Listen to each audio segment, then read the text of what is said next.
Post-polio syndrome, or PPS, is a condition that affects polio survivors years after their initial recovery from the acute poliomyelitis infection. It's characterized by a constellation of new, slowly progressive symptoms, primarily muscle weakness, fatigue, and pain. While polio itself was largely eradicated thanks to widespread vaccination, millions who survived the disease in the past now face the challenges of post-polio syndrome. Understanding PPS is crucial for providing appropriate support and care to these individuals, enabling them to maintain their quality of life. The exact cause of post-polio syndrome is not fully understood, but the prevailing theory centers around the long-term effects of the initial polio infection.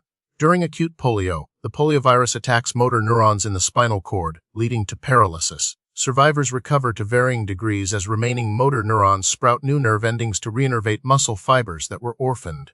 This process allows for functional recovery, but places an increased metabolic burden on these surviving motor neurons.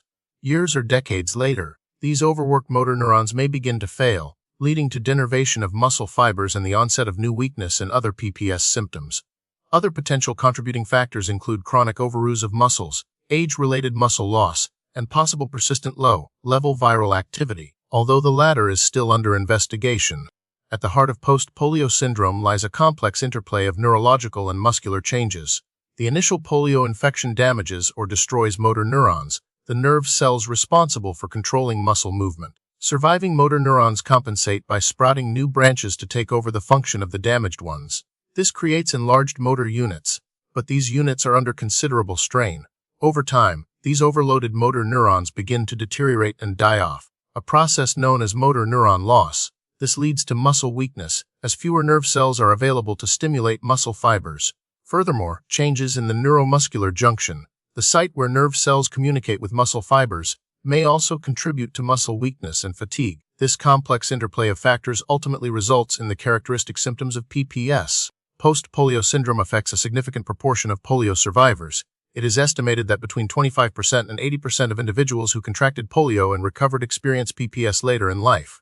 The onset typically occurs 15 to 40 years after the initial polio infection. The severity and presentation of PPS symptoms can vary widely from person to person. Factors such as the severity of the initial polio infection, the degree of recovery, and age at the time of polio may influence the likelihood and severity of developing PPS. While polio is now rare in many parts of the world due to vaccination programs, the legacy of past outbreaks means that a substantial population of polio survivors are at risk of developing PPS. The hallmark symptom of post-polio syndrome is new or progressive muscle weakness, often affecting muscles previously weakened by the initial polio infection, but also potentially involving previously unaffected muscles. Other common symptoms include fatigue, both generalized and muscle-specific, joint pain and muscle atrophy or wasting. Individuals with PPS may also experience difficulty breathing or swallowing, sleep disturbances, decreased tolerance to cold, and cognitive problems such as memory loss or difficulty concentrating. The symptoms of PPS often fluctuate, with periods of relative stability interspersed with periods of worsening symptoms.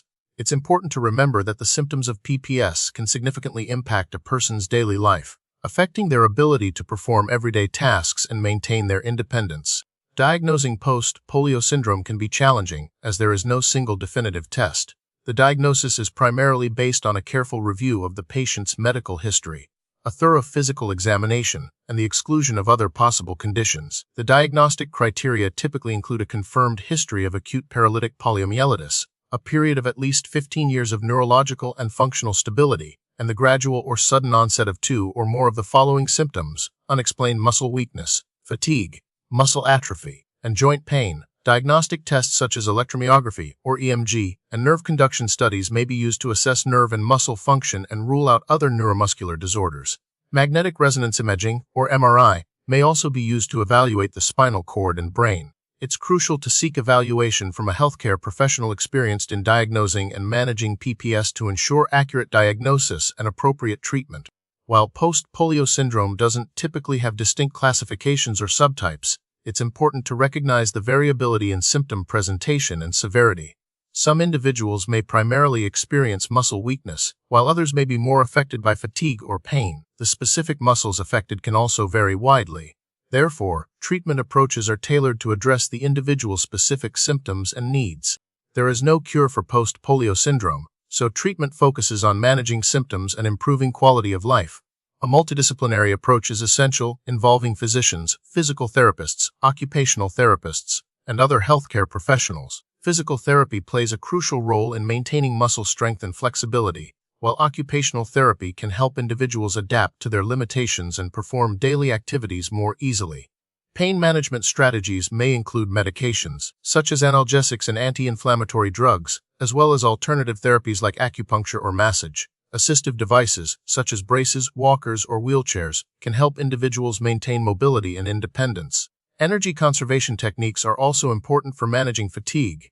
Lifestyle modifications, such as regular rest periods and avoiding overexertion, can help individuals manage their symptoms and prevent further deterioration.